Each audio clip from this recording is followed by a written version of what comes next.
I haven't tracked down any information about Dan yet. I've been too busy trying to focus on the trumpets, but it is still on my mind. I haven't forgotten. So I haven't got an answer to what we were discussing last week with regard to the connection between the 12 tribes of Israel and the fact that Dan was missing. So that is still something I'm looking at. But this week we're moving into the next phase of this. So Now, was there anything last week else that I needed to go back and recover? No. In fact, whether you cover Dan or not is up to you. I just made the observation as to what the names of the tribes were and how it didn't really match the 12 sons. Yeah, no, it's certainly a question I want to know. It's something that I want to understand too. Yeah, absolutely. So yeah. But anyway, this week we move into something called the 7 trumpets. Now, the 7 trumpets are a very different connection to the other elements. Now, we've already seen the 7 churches, and we've seen that there's a very detailed message to the 7 churches. The 7 seals then open up the book that's in the God the Father's hand, that the Lamb himself is the only one that can open. We've been through that in some detail. The 7 trumpets are introduced as a connection to the 7th seal. It opens the chapter 8 opens by saying, when he opened the 7th seal, there was silence in heaven for about a half an hour. We've already established that is the second coming, because that is when the inheritance of that book can be given out. That's when that inheritance is able to be distributed. It can't be distributed during the close of probation, because the close of probation and the time there is the judgment time. So this has to be after that, when the inheritance is able to be distributed. But then John says, I saw 7 angels who stand before God, and to them were given 7 trumpets. Now, trumpets are an interesting concept. Trumpets are a hailing thing. David, you'll also remember, did you do national service, John? No, I didn't. But we witnessed the school cadets at school often. So trumpets are not only used to herald something or to announce something, they also can be used as instructions or as givers of information. They were very heavily used on the battlefield up to the invention of modern communications. So we have here 7 trumpets, and these are angels that stand before God. Now another angel steps into the middle, and he held a golden censer. The word censer here is a little bit misleading. What it really means is that it's a bowl where incense will be burned, because we see that as he says. He came and stood at the altar, and he was given quite a lot of incense. And he should offer it along with the prayers of the saints on the golden altar, which is before the throne. So standing in front of God's throne is the altar of incense. That's the sort of connection we are being made here. And this is temple language, where that temple language you were looking for, John, is really introduced in a big way here with this angel. The smoke of the incense, along with the prayers of the saints, ascends before God from that angel's hand. So this is where we have this altar of incense being brought in, as we saw in the old temple in the wilderness and in Solomon's temple and those sorts of connections. We can start to see that sort of language being brought in and connected up here. But then the angel does something strange. He takes the censer, he fills it with fire from the altar, and he throws it to earth. Just tosses it out. And when it gets to the earth, there's noise, there's thunder, there's lightning, there's earthquakes. And because of what he does, the 7 angels who had the 7 trumpets prepare themselves. So this angel steps into with a large amount of incense to the altar of incense, fills it with fire. Now the phrase filled with fire would in the Greek seem to imply he takes all of the fire from the altar, not just a portion of it, but all of the fire from the altar, and he throws it to the ground.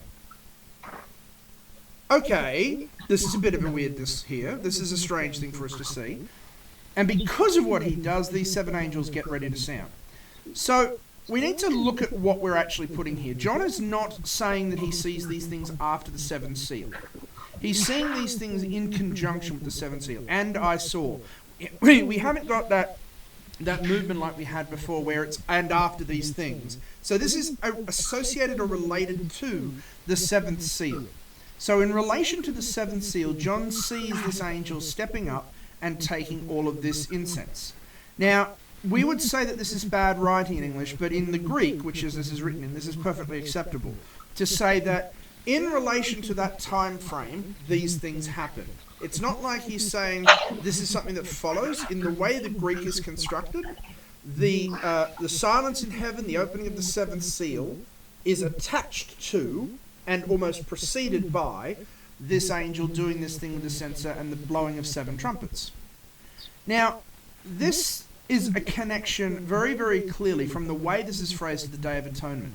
The angel having the golden censer comes and stands by the altar, and he's given a lot of incense. In the couple of days leading into the Day of Atonement ceremony, which was the big central Jewish ceremony, which we would today call Yom Kippur, in the Israelitish nation, both in the temple in the wilderness and in the Solomon temple period, and in fact it continued right up until the destruction of Jerusalem in AD 70, this was the center of their entire life. Now, the Day of Atonement, in the lead up to the Day of Atonement, a large amount of extra incense was put onto the altar in the temple so that it could get a lot of smoke and it could get a lot of a build-up there. The Day of Atonement was the only day when the high priest was allowed to step into the most holy place. It was the cleansing day of Israel. It was a day when Israel presented itself before God and it was completely and utterly cleansed of all of its sins and refreshed. This evolved over time into a day where Rosh Hashanah, which was a couple of days before the blowing of the trumpets, we'll talk about in a second, was when God supposedly wrote down the future of each of the Israelites on a piece of parchment, and that was sealed. That parchment was secured on the Day of Atonement. That doesn't fit with the reading of the Bible, but this is the sort of central language that we have here. Now, the censer that we have here being presented is not the sort of massive ornamental censer that we often see in Roman Catholicism and these sorts of large bulby things. It wouldn't have been like this. This is way too elaborate an incense burner for what the Israelites had. A better word would be a bowl. It was a simple little holding bowl, because the intention was that as much smoke as possible could get from this incense up. Because when the priest entered into the most holy place, he had to be protected. He had to have some sort of protection with him because of the Shekinah glory that sat on the Ark of the Covenant. If he didn't have incense to try and shield him, he would be instantly destroyed. And when he goes into the most holy place, he goes in 4 times over the course of the ceremony. He enters once with this bowl of incense to try and burn the incense to protect him. He enters once with the blood of a bull. He enters once with the blood of a goat. And then he enters the 4th time when he blows on this incense and then takes that bowl out. So this angel that's stepping forward here is stepping forward to take up a large amount of this incense and to try and inspire it and build it up in preparation for the Day of Atonement. This is a stepping forward ready for the Day of Atonement. So the Day of Atonement ceremony has to be connected to this. And in fact, these are where we see, because it's said here, this is where the prayers of the saints come from. We can also see that this is a connection to the 5th seal. The 5th seal, of course, is where those voices come from. This is the place where those voices are heard from. So the smoke of the incense and the prayers of the saints, these prayers that are begging for justice, begging for judgment, begging for something to come good from their deaths, are what this angel is now impacting with. And he has much of this incense. Now, at a later time, we should go through what the incense is, and there's a lot of connections to incense. And I was listening to Fred's lecture on the incense this week a little bit. There's a lot in what the incense is, but it's not really that relevant to us now. The thing is that it does have elements of bitterness. Myrrh and frankincense are both in there, as well as sweetness. There's a lot in the incense, but we won't actually deal with what that is right now. All we need to see is that this has to do with the prayers of the saints. So the question that comes then is, when this angel takes this censer, fills it with fire from the altar, and again, in the Greek, he takes all of the fire out of the altar, and then throws it to earth, he's kind of destroyed all the preparations for the Day of Atonement. Because now the high priest can't step into the most holy place. The high priest won't have anything to shield himself from the Shekinah glory. This is not this priest's job. This is not this angel's job. This angel has, in fact, impacted the ability of the priest to do his job. And there are 4 effects of this that we see very clearly. Firstly, there's noise, thunder, lightning, and earthquake on the earth. We can see that very clearly. There were noises, thunderings, lightnings, and earthquake when he threw it down to the earth. So the earth shakes. There is a natural earthen reaction from this almost betrayal in heaven. This is almost a betrayal that we see. Secondly, this is the key instruction for the 7 trumpets to prepare themselves to sound. Now, this fire should never have been able to go out. So these 7 trumpeters are obviously been waiting for this, but this is a thing that they should have been quite against, and yet instead they start their preparations for sounding. Now, as I said, thirdly, this is removing any protection from that high priest.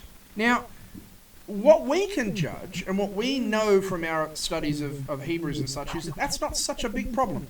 In earthly terms, this is a death sentence, but of course the high priest in heaven is Christ. So the high priest in heaven doesn't need protection from the Shekinah glory. The high priest in heaven doesn't need any shielding from that Shekinah glory because he is God himself. He has no sin for which he has to be afraid of. He has no need for that same protection. But fourthly, it's said that this is the incense that goes up with the prayers of the saints.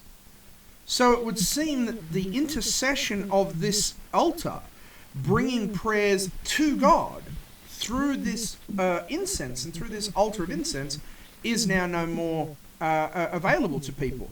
This is now a separation from God of the earth. So once again, we can say, but that's okay because Christ is our high priest. We don't take our prayers to the Father. We don't take our prayers to a priest. We take our prayers to Christ. So the angel has removed the intercession between man and God the Father.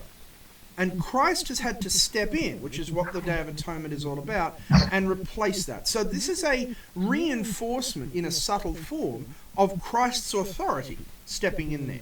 Christ is stepping in this language, in this spiritual, priestly language, and saying, you don't need to worry about doing these sacrifices. You don't need to worry about all that stuff. I'm stepping in for you. John is obviously relating this directly to the destruction of Herod's temple, which he would have seen about 30 years before he was writing this. John would have been one of the people who probably witnessed these sorts of events going on. So he's connecting this to it. But then we have to bring in what these trumpets are.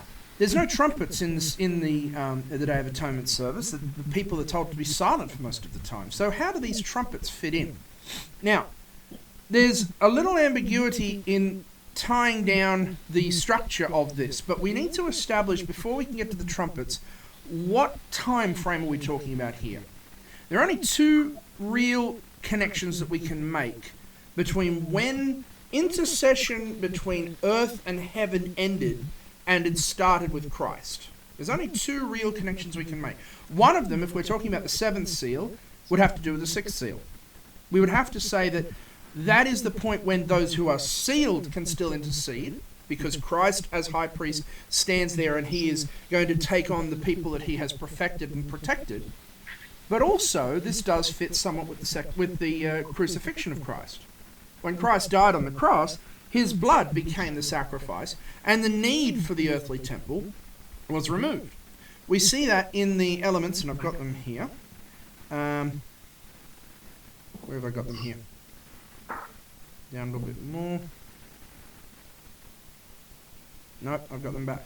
We see that in the studies that we've already done. Or I don't have them here. I thought I did. But we see that in the connections between. Actually, I should have them in another, because I've done a number of files here. I went through several different versions of the language here. Here we go. Yes, I know I'm moving away from that. I'll swap the share.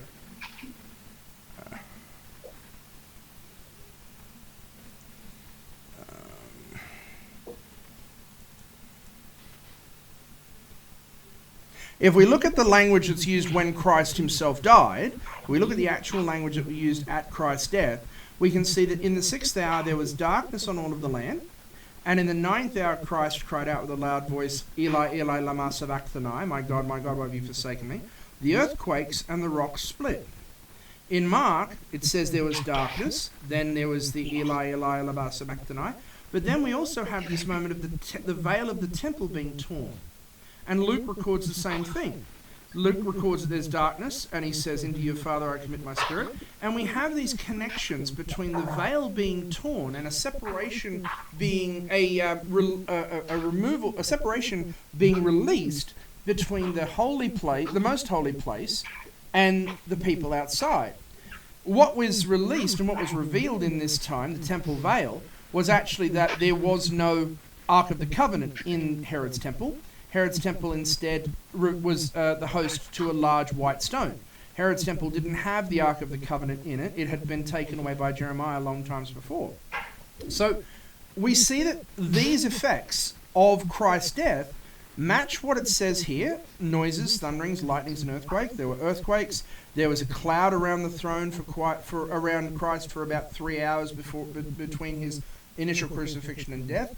The veil of the temple was torn, and this is a time when this separation happens. So the two options we have are either the resurrection, when Christ takes his role in heaven after his death and after this has been cast down, or that moment of the close of probation. So the trumpets are the heralds of something that happens in this connection. Are you with me, or have I lost you? No, it's fine to examine the two options. Yes, these are the two options we've got. So we need to try and work out which of these two time frames does this relate to, because the following on of the trumpets must relate to the connection after this censer has been cast out in the preparation for the Day of Atonement. Now, we do also have that if we're going to... And let's look at what that connection is to the Day of Atonement. Let's bring the wilderness temple in here. These trumpets have a rather interesting parallel with Leviticus 23. The Lord spoke to Moses in Leviticus and says, "Speak to the children of Israel, saying, in the 7th month, on the first day, you'll have a Sabbath rest. You'll have a day of memorial, a day of remembrance. And you will blow the trumpets for a holy convocation. You'll do no work on that day, and you will make an offering of fire to the Lord. And 3 days later, on the 10th day of the 7th month, will be the Day of Atonement." So 3 days before the Day of Atonement, on the 7th day of the 9 days, excuse me. 9 days before. So on the first day of the 7th month, right, you will blow a bunch of trumpets. There'll be a day when all of the trumpets will be blown. The temple will be loud and noisy. You will have a day where there's nothing to be done. You'll have no customary work. You'll make offerings to the Lord. And then 9 days later, or 10 days later, you will have the Day of Atonement. So when we consider this tabernacle service here, we need to ask ourselves, what is the point of the blowing of these trumpets? Why are these trumpets being blown a few days before the Day of Atonement? The Day of Atonement, as we said, is that day when the intercession and judgment can reconcile all things. It's the day when the reconciliation work can finally happen between God and the people. It's the day when the holy place is cleaned, when the people are cleansed, when Israel is rededicated to God. And today we call that day Yom Kippur. The Jews today call it the Yom Kippur War, and they still celebrate the Day of Atonement in the Yom Kippur ceremony every year. Now, during this day, special sacrifices were made, as I said. The priest actually washes his clothes up to 10 times and changes his clothes 10 times throughout the day. The incense is burned in a big way. The people pray at certain times. They fast for the day. There's a whole thing. But if you ask any Jew today, there is a period before Yom Kippur, which they call Elev Yom Kippur. Elev Yom Kippur is these trumpets being blown. And in those few days before the Day of Atonement, this was the chance for the people to get right with their neighbor, with God, to repay debts, and to fix any of the problems that happened in the nation. This was the chance for the people to go out amongst everybody and make any reconciliation they needed to connect themselves back up with God. Because you cannot ask forgiveness of God until you ask forgiveness of your neighbor. I can't go to God and say, boy, I really hate that David fellow. He's got such a moustache that I'm always jealous of, and I'm really feeling bitter about him. But can you forgive me for taking that chocolate bar over there? It doesn't work. God will not bring in and feel any sympathy for you if you still harbor a grudge against your neighbor. And that's what we see in the language of the Day of Atonement service. In fact, the high priest was risking his own life, and the people were risking the life of the high priest if they held any of these sorts of feelings of animosity between them. So the blowing of the trumpets is a connection to try and remind the people that judgment is about to come down. Consider your soul, consider your own life, consider what you are looking at, and take the time to bring yourself in. Now, you might be able to give me some more information on this, John, because I don't have much. There is a concept, not a doctrine, but a concept in the Adventist Church that in the lead up to our communion service, you take the time to reconcile yourself with your neighbour, to reconcile yourself with God, to reconcile any of those sorts of feelings of animosity before you actually go to the communion service, which is then begun with the service of humility, the foot washing. I remember a conversation with my mother that we had a little while ago, a few years ago in fact, when a pastor sprang a communion service on us. He made the decision one Sabbath morning and literally rang the deacons and said, we're going to have communion today. And I remember my mother and my grandfather complaining because there had been no build-up. And in a conversation with her this week and in trying to understand this is the sort of point of it, and that's why most churches do it on the 13th Sabbath. Now, because of the pandemic, we haven't been able to have communion, but there's a reason why it's kept at a certain date. Do you know much about that as a concept in Adventism, John? I know that in 1 Corinthians, there's that kind of language about not taking it unworthily.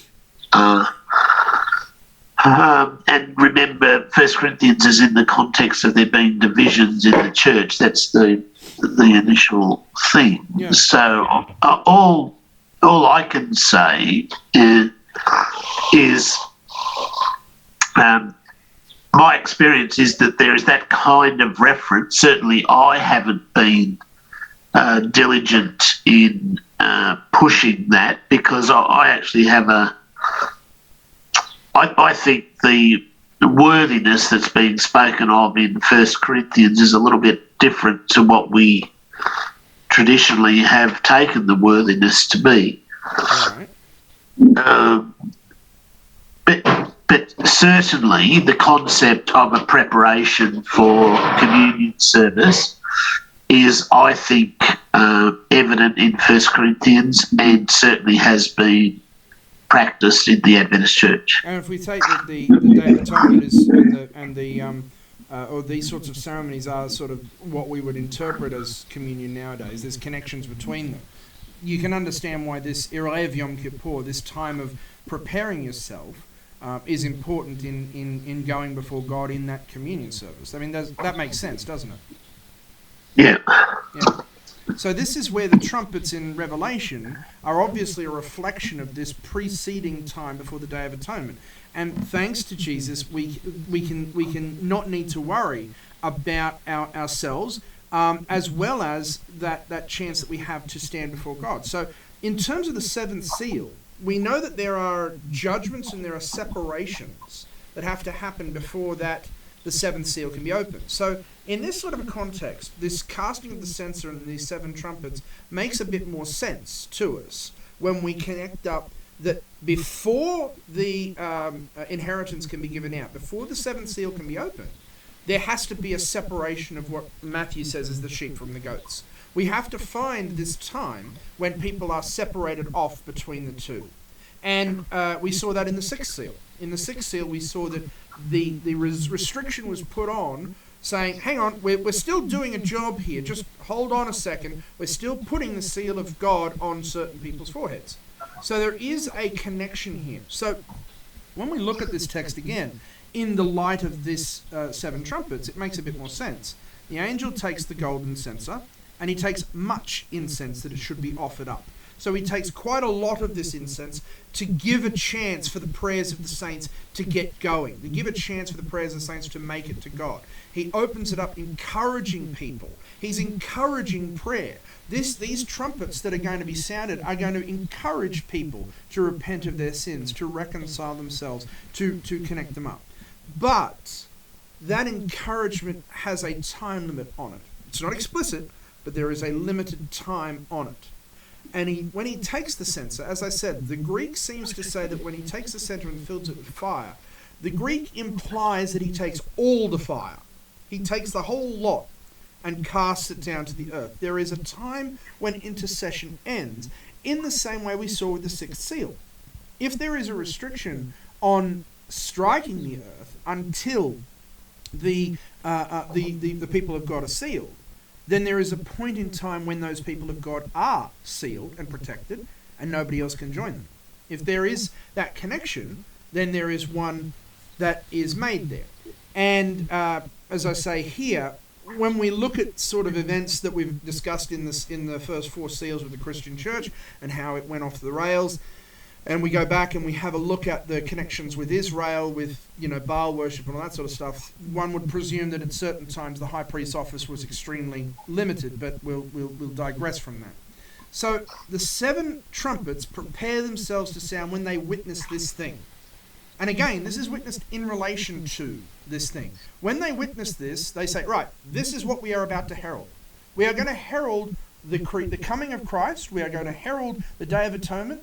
And we're going to herald this conclusion of time, a probationary time. We are going to blow these trumpets to herald that there will be a point when you will not anymore be able to access heaven through prayers and access salvation through this intercessory time. So they're not following on.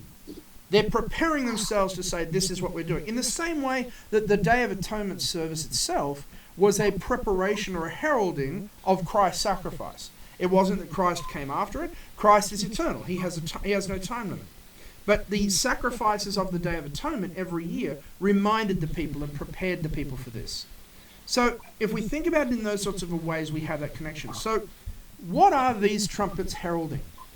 Well, these are a time when the saved of God, as I say, are given a chance, and when there is a shaking of the earth, when there is a separation between those who are following God and those who are not. When those who can be sealed are. This is in relation to that fifth seal, as we saw, that they want the judgment to happen, and now we have to decide who's going to be judged. We have to give these people the chance to come to Christ and give themselves over, or to reject Christ and say, no, not interested. Jesus said in Revelation 3:19, as many as I love, I rebuke and chasten. Therefore be zealous and repent. Jesus is acting like a good parent here. He's giving the children the chance to make the right decision. He's not going to stop them from burning their hand on the hot stove, but he's going to try as hard as he can to tell them not to touch it. He's going to try as hard as he can to bring them back from it. And we see this in all of the Jewish history that has been connected to this point. God he removes protection and he allows bad things to happen to try and encourage us to bring ourselves back to him. It's very, very rare for God himself to do the actual punishing. It's not unheard of, but it's very, very rare for God himself to actually step in and do that punishment. He does this in 2 ways. He removes his protection and allows us to become self-destructive. We have the expression rock bottom. David, you've met a number of people, I'm sure, that have turned their life around after they've hit rock bottom in your particular establishment, because they have realized that they are just hurting themselves. They're just being self-destructive. That sometimes when things are bigger and broader, other groups are permitted to harm us. Other outside forces are permitted to help us to turn our lives around. This is how God has always worked. Now, we got a good example of this in the form of Elijah.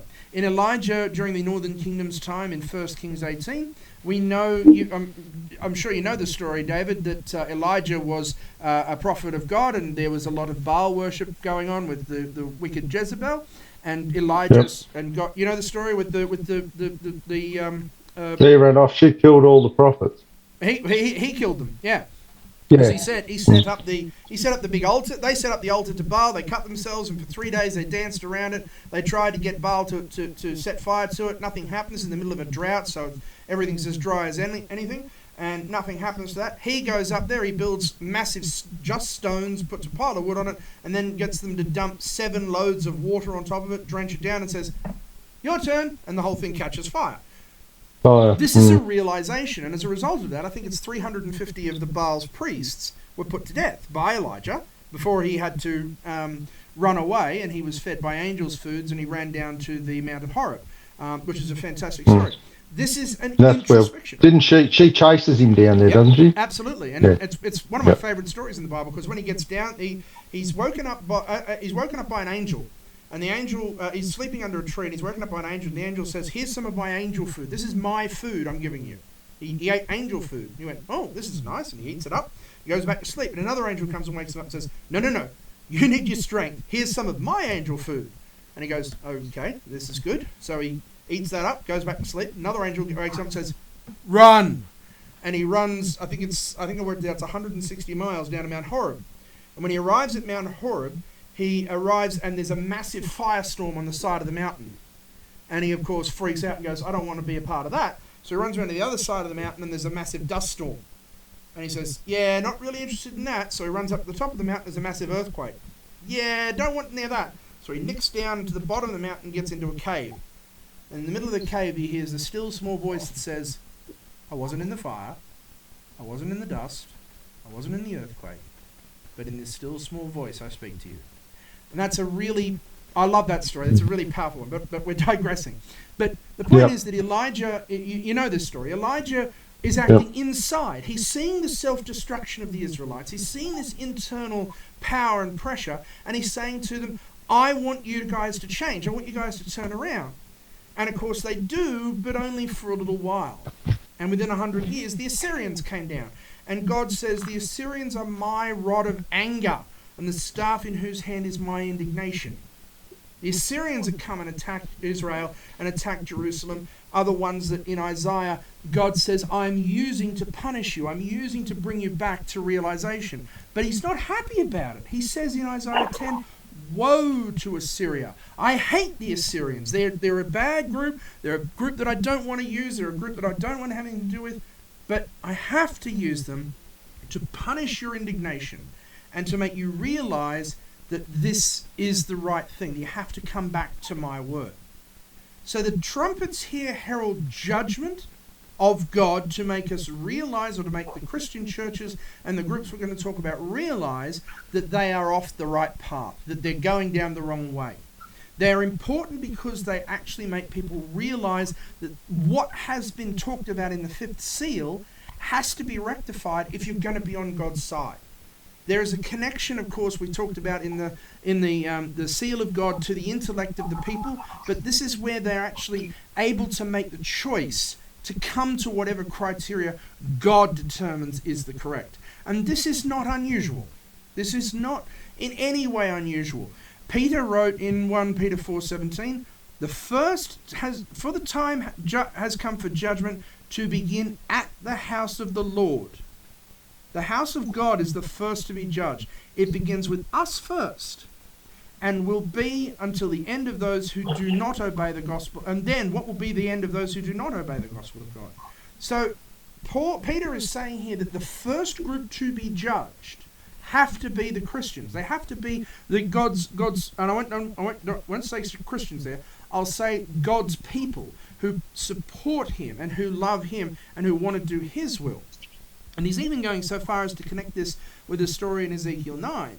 When God himself stepped away from Israel, the Shekinah glory was removed from the tabernacle, and the priests were instructed to kill everyone that was not weeping that the Shekinah glory was removed. They either didn't know about it because they were too indifferent, they didn't care because they were following Baal and all sorts of other people, or they were just ignorant because they weren't caring about anything.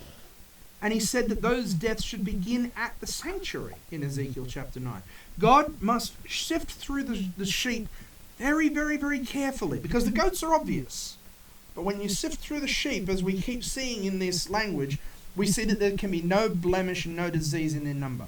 So, the trumpets herald the Day of Atonement, and all of the ceremonies go along with it. So as we look at these trumpets, we are seeing that the close of probation cannot start until the people are sifted. So going back to this look as to when this starts, the trumpets end at the close of probation. They don't start at it. They start at Christ's resurrection. They start when Jesus is able to step in. So, to give us the logical point, and then we'll check in and make sure we're okay. the angel is saying that there is a time period for which the ability to approach the throne, the ability to become right with God, is limited. There is a time period in which you have to get yourself right. And when that time period ends, there will no longer be any access, as we saw in the sixth seal. The sixth seal is what that angel is demonstrating. And the trumpets will be there to announce and to shake the church, to shake the world, and say you have to get yourselves into a good spot so that you can be saved. Does that make sense? Are you with me? Yep. Can I just ask a slightly broader question about the Day of Atonement? Sure. Is there, you've mentioned the two options there. What about the end of the 2,300-day prophecy? Under 2,300 days, then shall the sanctuary be cleansed. Yep. We talk about that as the antitypical Day of Atonement. Yep. Is that a third possibility? Is there any way in your thinking that there could be a link to 1844? Yes. We talk about that in the sixth trumpet. Absolutely. There is a connection to that. However, the 2,300 days, the sanctuary being cleansed, which we talked about in Daniel, that one heralds the Day of Atonement as well. It's not the actual spark of the Day of Atonement. The 1844 is when the Day of Atonement really gets kicked off, but it's not.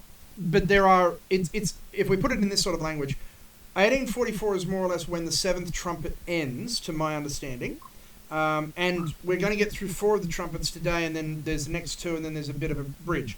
So the 1844 is really when the seventh trumpet is finished, but then that starts the Day of Atonement, or that starts the period between the end of the trumpets and the Day of Atonement beginning, and it allows, or it opens the door for the cleansing of the sanctuary. So it's not a direct connection. It's not like the seventh, at the conclusion of the seventh trumpet must be the start of the Day of Atonement. There is a period when introspection can take place still, and then the actual Day of Atonement ceremonies have to happen there. Does that make sense? So am I to understand that there is a chronological or a time element to the trumpets, and do they start, or did they start at the death of Jesus or the resurrection of Jesus, yes, and come forward to 1844? Is that what we're saying? That's effectively what we're saying, yes. Okay. Yep. So the time they're not now, because I've written up our study for chapter 10 already, because a friend of mine, Terry, wants me to put these into some great detail. So I've actually, and you can see, this is 16 pages again. I did another one for you, David. I've already written up another 5,000 words. So when I'm writing up the ninth trumpet at the fifth trumpet at the moment, and there are some time frames mentioned in here, but as we start to see here, they are not specific time frames for a lot of it. We can, because let me show you. If we show you the text, so if we show you chapter 10, that one. At the end of chapter 9, let me show it to you this way. So chapter 9 goes through these other, the next 2 trumpets, the locusts from the bottomless pit and the angels from the Euphrates. And they are the 5th and 6th trumpets. When we get into trumpet chapter 10, a mighty angel steps forward with a little book. Now, I'm going to jump ahead, but I know, David, you've already heard most of this. We know that we connect this book to the book of Daniel being released. We connect this book up to the book of Daniel's prophecies being opened. And we do that through the language that is used in this mighty angel, which I will contend a little bit differently to the Adventist Church is actually the Holy Spirit. But that's for a few weeks hence. This angel holds this book. He utters things that are not allowed to be spoken, and then he says that these things should be no longer delayed. The things written in this book that were sealed and are now open, they should be no longer delayed. But at the sounding of the 7th angel, the mysteries of God are to be finished, the things that he declared to his servants and prophets. So we connect this up to the book of Daniel. And then, in chapter 11, we have... Can you see this? Sorry? Can you see Sixth my trumpet. word? Oh, you can't see the word. Sorry. I should have been showing you that. I've got the sixth trumpet on the screen. Is that up now? Chapter 10? John Eates' little book. Yeah, okay. So, as I said, no longer any delay because we're at the time of the end. Then there's days in sounding of the seventh angel, which is to be where the mystery of God is exposed and the things that he declared to his prophets. So in this chapter, we connect this up to the book of Daniel, and we say that this is the time when the book of Daniel is exposed. And then, if I go to chapter 11, we see that there is in chapter 11, there are two witnesses, and these two witnesses are given the holy city is to be treaded for 42 months, and these two witnesses prophesy 1,260 days. We've seen the 1260-day prophecy in Daniel already. So we have the links in the end of chapter 10 and the beginning of chapter 11 with the 1260-day prophecies that Daniel is talking about. And if we remember from our study there, the 1260-day prophecies come to the conclusion along with the 2300 days in 1844. So that's when we have this kingdom proclaimed, and it's reasonable that the seventh trumpet proclaims the ascendancy of Christ because of what he is doing in the Ark of the Covenant. It says here even at the end of chapter 11, the temple of God is opened, the Ark of the Covenant is seen, and there are lightnings, noises, thunders, hail, and the great quake. This is the moment when we give thanks to he who was and is to come, because you have taken your power and reigned. This is the moment when Christ steps up. This is that Daniel chapter 12 when we say Michael steps forward. And the time when the dead will be judged, which is part of the close of probation, the Day of Atonement services, and then you reward your servants. And so I know you're trying to link towards the investigative judgment. The investigative judgment doctrine comes in this point when they say the dead are first judged, then the servants are prophets of the saints are rewarded, and then anyone who does not fears, those who fears his, everyone will fear his name, and then the destruction of those who destroy the earth comes in. So this is when that close of probation really hits. Does that make sense? Yeah. Wow. A lot of reading. There's a lot in it, James. There's a lot. Yeah. There's a lot in these 4 chapters. These 4 chapters are the big ones, and these 4 chapters are heavily debated too. These 4 chapters are more. I mean, as I said, when it comes to this mighty angel here, and I'll go through this very, very quickly. The mighty angel is generally connected with the angel at the end of Daniel chapter. I can do it here. The mighty angel here is generally connected with the man of Daniel chapter 10. However, if I go to here, there are some distinct differences. The man in Daniel chapter 12, is clothed in linen. The mighty angel is clothed with a cloud. The book is sealed in Daniel. The book is open in here. He stands over the waters, or he floats over the waters in Daniel 12. He stands in the sea in Revelation.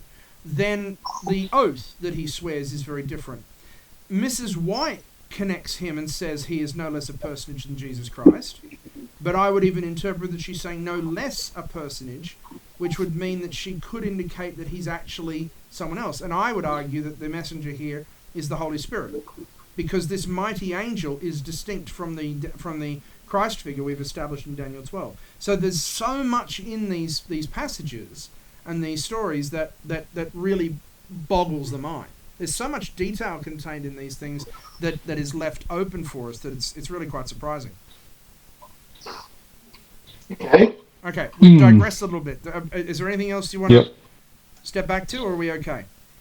Well, I thought that after the 1844, wasn't that when he stepped from the holy place to the most holy place? Yes. So you're saying all these trumpets and that starts when he moves to the most holy place? No, I'm saying they end then. They end there. They end when Christ moves from the holy to the most holy. Right, fair enough. Because as we're about to see, so nice hook there, David.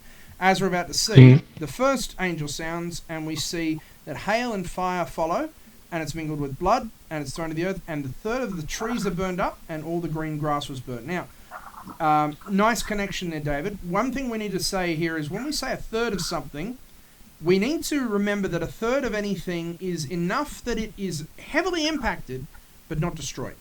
So this is something that's enough to really make a major impact, but not completely exterminate something. That's a standard in Bible prophecy. We haven't experienced that before, but that seems to be the best way of applying this. Some people also try and attach it to a specific event. I like to float a little bit more on this side, where we say it's something heavily impactful.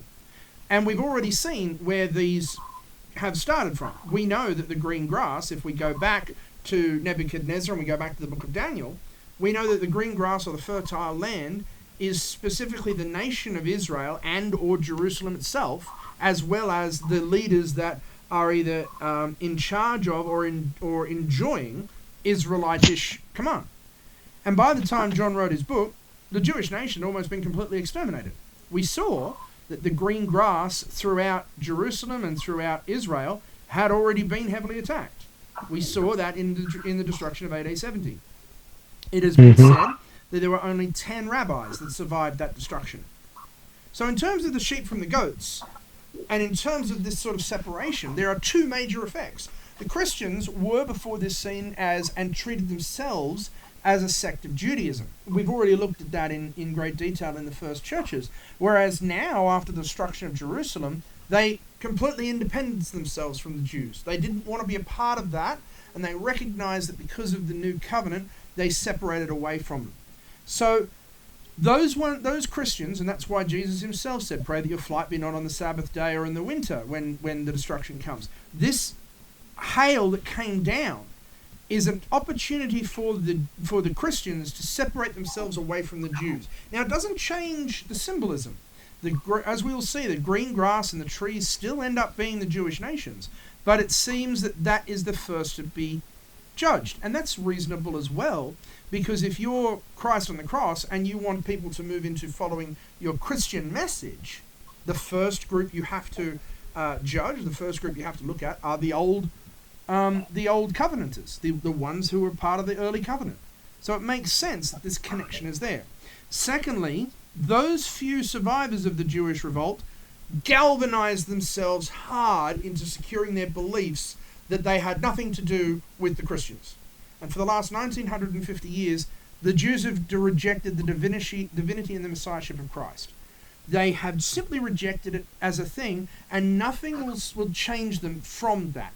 This trumpet is again trying to make you either make a decision one way or another. Make a decision to follow Christ or to not. Those that went through this and said, okay, I need to step away from what we have done. The Jewish nation has apostatized. We have revolted. We have done the wrong thing. And this Christ fellow that we've been told about, he is the opportune one. He was the one that was commanded. We have an understanding there. They can go and change, and for everybody else, it's locked in. And as we've examined, the Mosaic Isaiah prophecies that they cherish so much told them that this was the time. They knew it. We've seen it with the Essenes running out of Israel. We saw it with the Zealots that we've been discussing with Paul. There's so many things that they had the chance to. So this is a moment of galvanization. From this point on, all things become Christian, and everything else becomes Jewish. And the Jewish nation has to be established in its own way. Now, they weren't exterminated. We've still got Jews today. As I said, there were 10 major rabbis that survived this destruction of Jerusalem. But it's reasonable that the first of these judgments comes down on the Jewish nation. Does that make sense? Are you with me? Yep. Okay. The second trumpet, though, is a bit of a problem. Because the second trumpet sounds, and we see a great mountain burning with fire that gets thrown into the sea. The sea then becomes blood, and a third of the living creatures in the sea dies. That's an issue, because we don't have that much of a connection to the sea. The sea is broad groups of people. The sea is wide expanses of people. The sea is a bigger thing. What is this going to relate to? What in the Christian church where does this relate to?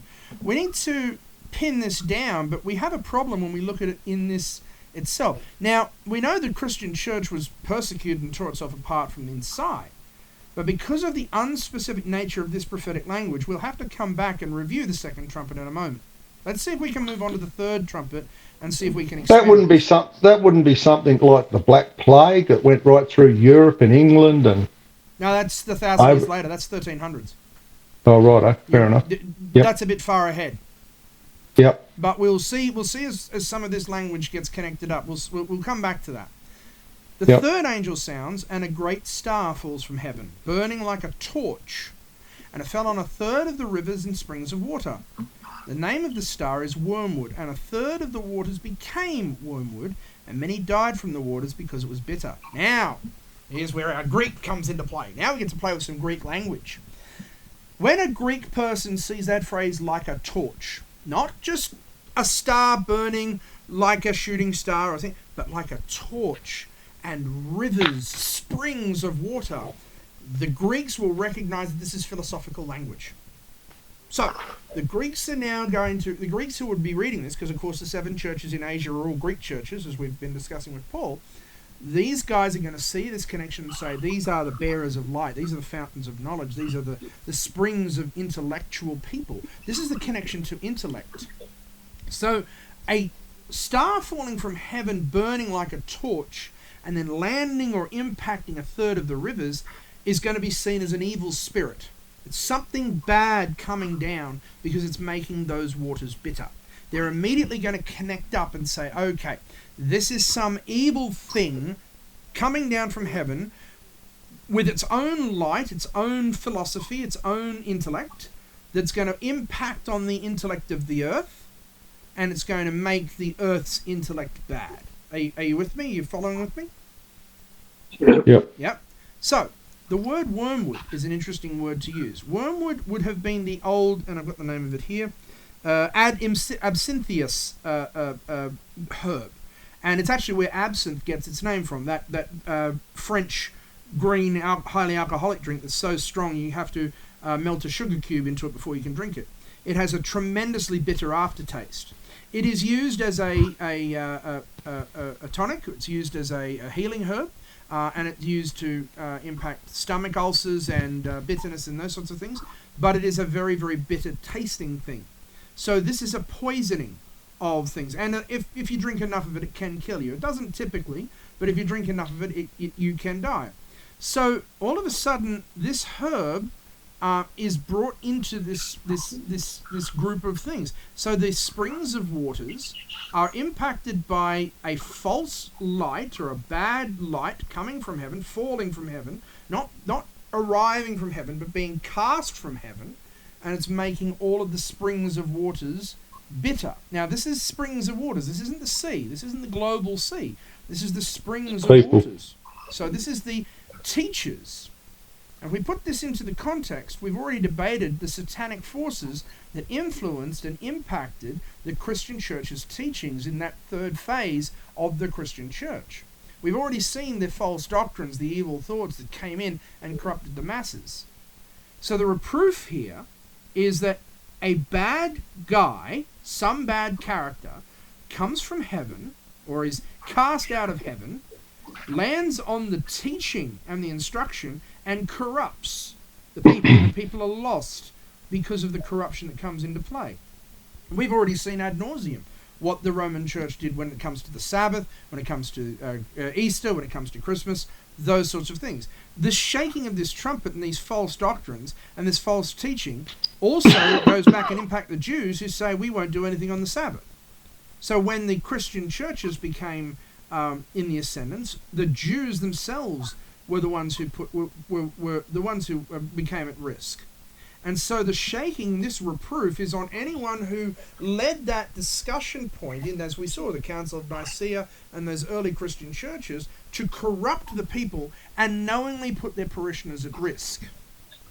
Now, the question that comes into play with this reproof is then, how many people are rejected from heaven on the account of the unholy doctrines that their leaders taught them?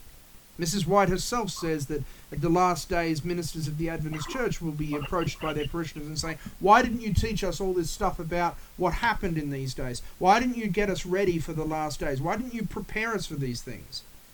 And one thing that we have to look at here is it's only a third of the waters that are made wormwood. There's only a third of these waters that are made bitter. But not everyone is killed. It just says many men are died, even though they drank from these bitter waters. This is a reminder as well that only Christ is the judge. Only Christ is able to judge the belief structures and the belief systems that come from these false teachings and how seriously they're taken. So when we look at this, we see that this is the false teachings that evolved in the Christian church. And those false teachings evolved, as we see in the fourth angel. The fourth angel trumpet sounded. A third of the sun was struck, and a third of the moon, and a third of the stars, so that a third of them were darkened. A third of the day did not shine, and likewise the night. Even the night was pitch black. There was no light at night from the moon. And I looked, and I heard an angel flying through the midst of heaven, saying with a loud voice, Woe, woe, woe to the inhabitants of the earth, because of the remaining blast of the trumpets of the three angels who are about to sound. This trumpet attacks light itself. This trumpet makes the actual day and the night bitterly dark. And we see that it's so dark, in fact, that this angel that flies through is woeing in sympathy. And we'll talk about him in a moment. But if we take what we've seen before in that second connection with the philosophical teachings in the third trumpet, and we connect it up here, we know that this was the time frame in the world's history when everything, we call it the Dark Ages for a reason. It's known as the Dark Ages for a reason. Around about 500 AD in the late Roman Empire, as many as 25% of the world could read. By the time we get, for about the next 700 years, it's maybe 5%. So even if people had access to the scriptures, they couldn't do anything with them. They wouldn't be able to read them. They wouldn't be able to find their own illumination. They wouldn't be able to let God teach them because they couldn't understand the characters on the page. However, these scriptures, this is also the time when the scriptures are repressed and protected and held away from the people. The people don't have access to the scriptures, let alone be able to read them. And there are 3 degrees here. The Council of Toulouse, now, around 1200s, paper starts coming back up, and the ability to write shot back up again, to the point where about 1400 it was again about 25%. But in the Council of Toulouse in 1229, the church said, we prohibit also that the laity, that's the common people, should be permitted to have the books of the Old Testament, but we most strictly forbid having any translation.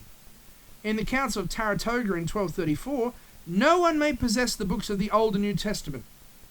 And if anyone possesses them, he must turn them over to the local bishop within 8 days, so they may be burned. The Bible itself burned by someone who has access to it.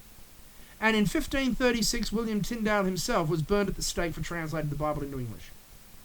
He was handed over to an English court, and he was burned at the stake. The spiritual repression that happened in this time, the actual repression of the people so that only church doctrines could be seen, is what we've already expressed deeply in the church of Thyatira.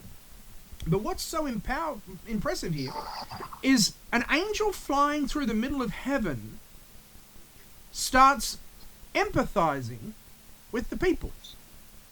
Now, this is a rather fascinating statement.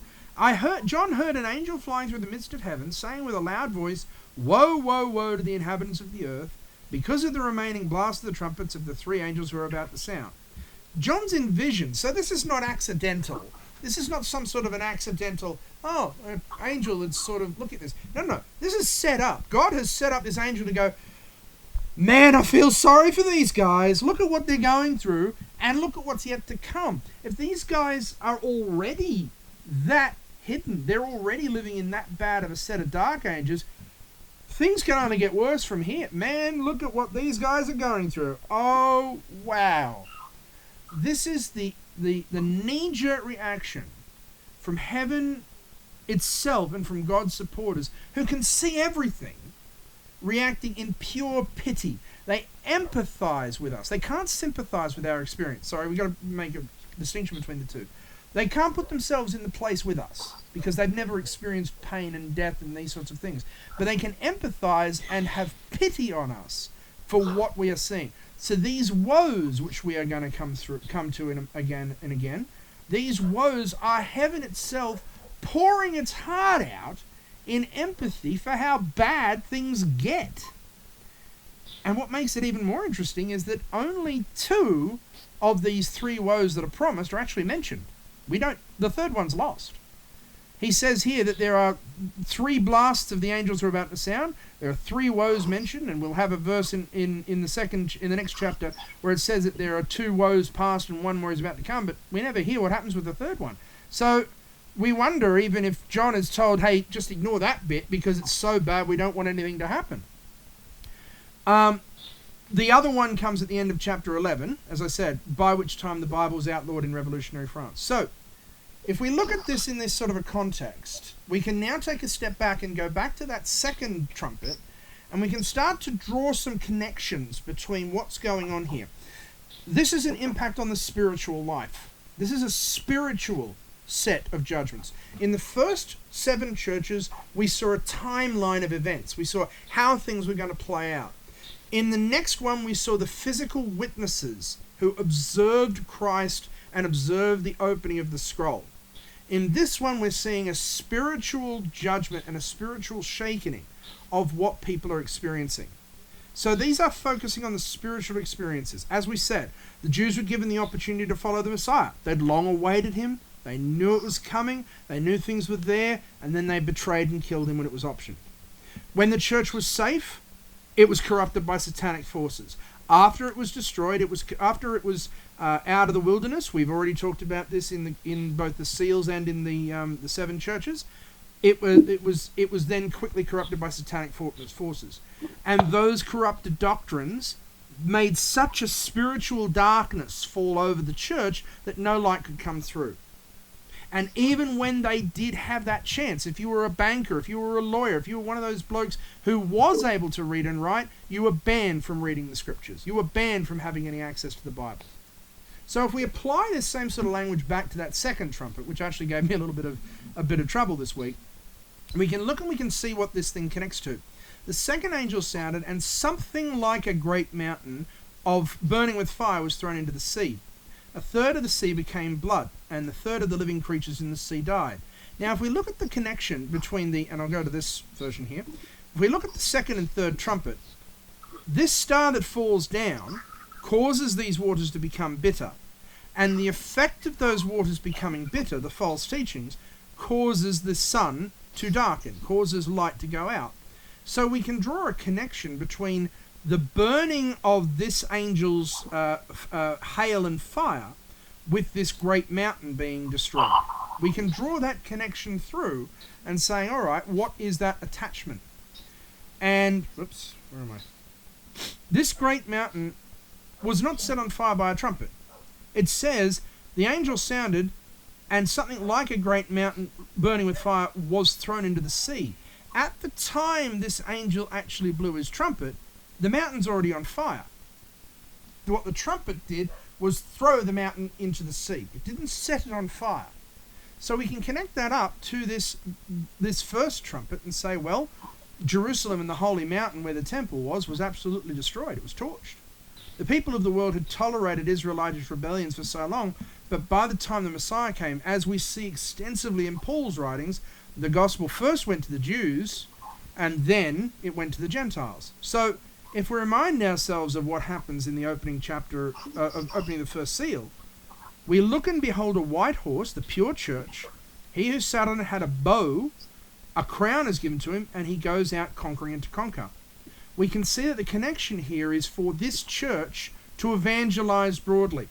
Evangelize to everybody that is around. Evangelize even though you will be attacked, even though you will experience that persecution. During that persecution, a third of you will become, a third or a large portion of you will be impacted. You will have that galvanizing experience similar to what the Jews had. And as we see in that the Gentiles that were being evangelized to, their reaction was persecution. We saw that in the experience of the early churches. These seas, and we've established that the sea relates to the area around the Middle East and North Africa, Egypt sort of area.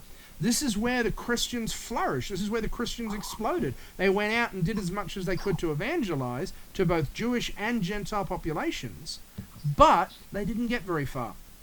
And we've already seen that they ended up experiencing some pretty bitter persecutions and some pretty bitter destructions until finally Constantine stepped in, and Constantine brought through him a bitter experience of wormwood. So this second trumpet, which at first gave me a little bit of trouble pinning it down, allows us to connect these 4 trumpets, and indeed the next 2 as well, into a spiritual experience. So as we look at the next 2 trumpets next week, or when we get a chance to do it next, hopefully next week, as we look at these next 2 trumpets, we have to connect them up to a spiritual association as well.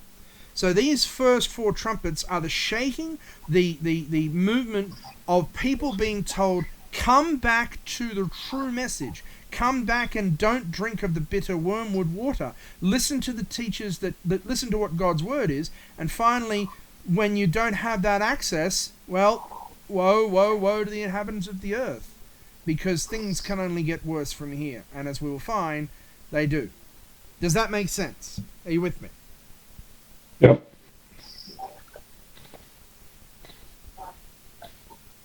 There's a lot of reading to do, though. On the silent. Yeah, well. Are you with me, John, or have I thrown it all out? Yeah, no. Or are you getting caught up in the fact that I'm already opposing Mrs. White? Are you opposing Mrs. White? Not this week. Well, how can I be worried about that? Are there time periods associated with these? Not these, no. It just says a hail mingled with fire, mingled with blood. There's a third of the trees burned up. There's a fire, and then there's a mountain, and there's a fire, and then things get hurt, and ships get destroyed, so people can't move. And then there's a big star, and water gets bitter, and then there's there's a sun that gets darkened. There's no time periods associated with any of these, no. Right. Just a general comment. In the 7 seals, and I think it happens again here, doesn't it? It sort of rolls out. Is it 1, 2, 3, 4? And at a certain point, there's like a little bit of a digression. Yep, that's here. Is there any significance?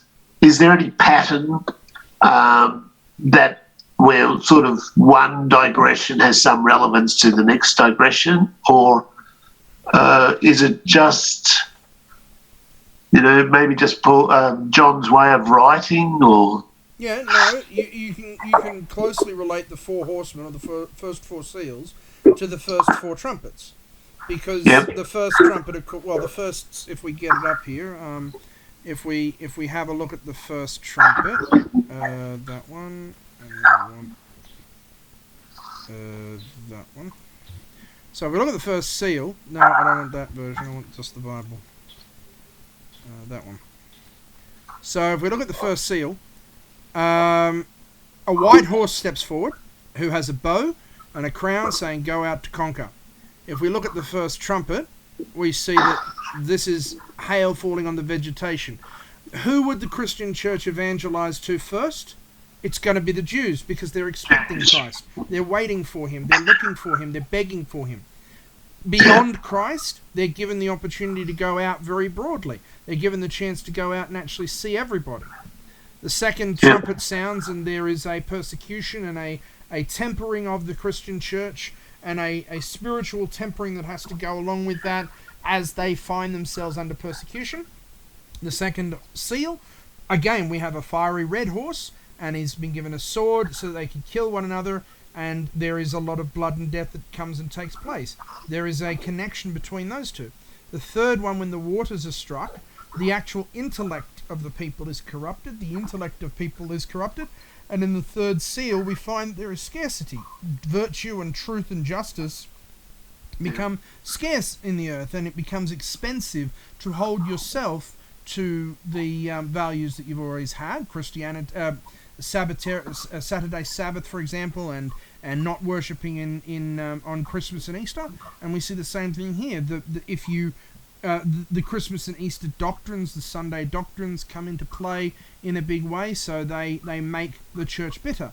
And then finally, the sun is struck, and there is a black darkness, and everything just gets destroyed. Whereas here, the fourth seal is a pale horse that has death and hell following him, and it's for him to just kill with a sword and hunger.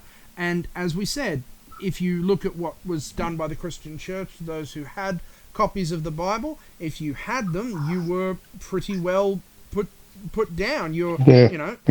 That's it. Tyndale was killed because he translated the Bible into English. So those four do connect up quite nicely, and they connect up quite nicely with the first four churches, as we saw as well. So there is a parallel between them. They each cover different things, and they each cover different elements, but there is a nice parallel between those three, yes. Yeah, interesting. Boy, you've done a lot of work.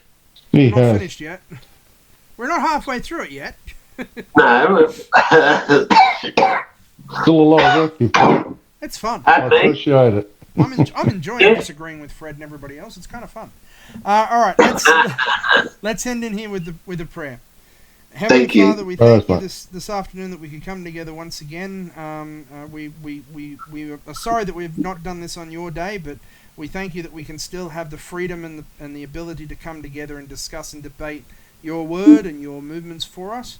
We thank you, Lord, that you have given us these doctrines and these ideas that we can discuss, and we thank you that we are able to understand them in such light. We hope and pray that your day of atonement comes soon, and we pray that we may be able to worship together again soon, and then finally to worship you in your palace in heaven. In your holy name we pray. Amen. Amen.